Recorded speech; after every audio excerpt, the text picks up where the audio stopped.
So there's people that come to local churches, but we're talking about the membership. Hopefully that's clear. So we're not fellowshipping with them. And it's maybe not something that is we have to deal with here as much. But when a person gets church disciplined, in our last church, it happened a number of times. Different people get church disciplined because they went off into these kinds of sin, and they didn't listen to the warnings. They didn't listen to people coming to them and saying, hey, this is wrong. And so then eventually they were disciplined. And so we didn't fellowship with them, and we didn't go eat with them, and we didn't go, but you still care for them. It doesn't mean you can't talk to them. It doesn't mean that when you are at Walmart or at work that you see them and you turn the other way and walk away. No, they're still people that need the Lord Jesus Christ. They still need to be reached. They need to be loved. But there has to be a certain separation. And when it was talking about handing them over to Satan, it's because when you're a part of a local New Testament church, there is a spiritual umbrella over that church. There's spiritual protection because you are obedient to the will of God. You're a part of something. But when a person is disciplined, they're pushed out. They're cut off from that membership, from that spiritual protection. And then Satan can do more with them to destroy their life and to bring them deeper into sin because they're no longer under that protection. Now, number 4, another controversial one. Great. We need church membership for authority. So the pastor can come into your house and search everything. No, that's not it. All right, now 3 times in the New Testament we refers to those who rule over us in the church. Now let's look at what that says in 1 Thessalonians.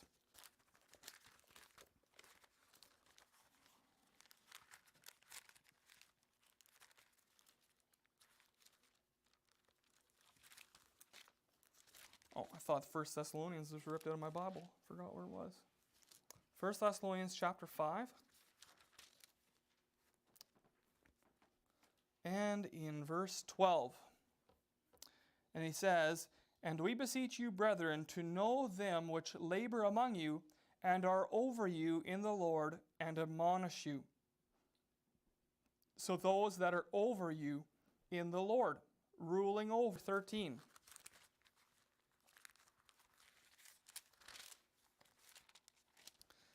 And when we go through this lesson, there's a lot more references.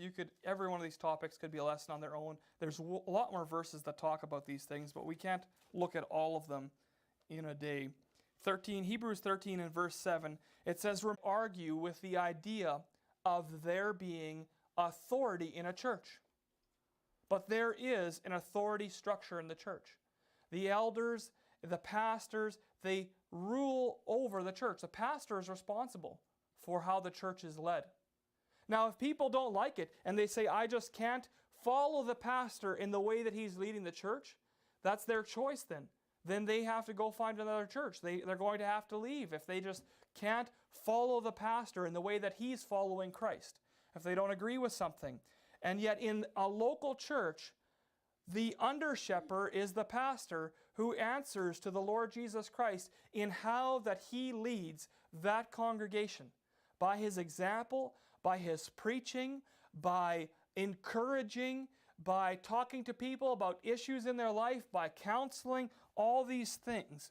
And then in verse 17 of Hebrews 13, another reference, obey them that have the rule over you, and submit yourselves, for they watch for your souls as they that must give account, that they may do it with joy and not with grief, for that is unprofitable for you. Now the pastor, he will give account for how he guides and leads the church. But if you are a member of a local New Testament church, the path as far as your spiritual leadership and how the operation of the church will happen has the rule. He doesn't tell you how to comb your hair or what kind of a cleaning schedule you need to have in your house. But he is responsible for leading the direction of the church. How do we do things as a body?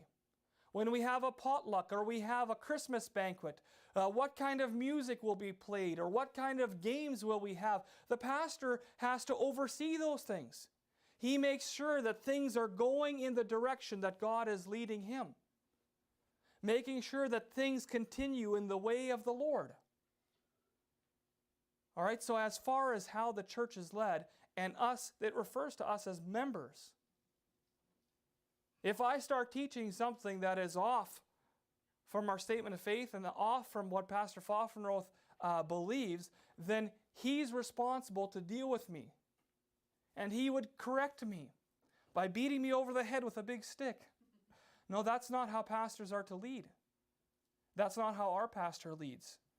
And if you've been in a church where there's a pastor who micromanages, I don't know if you've ever been on a job site where someone micromanages, it's very difficult.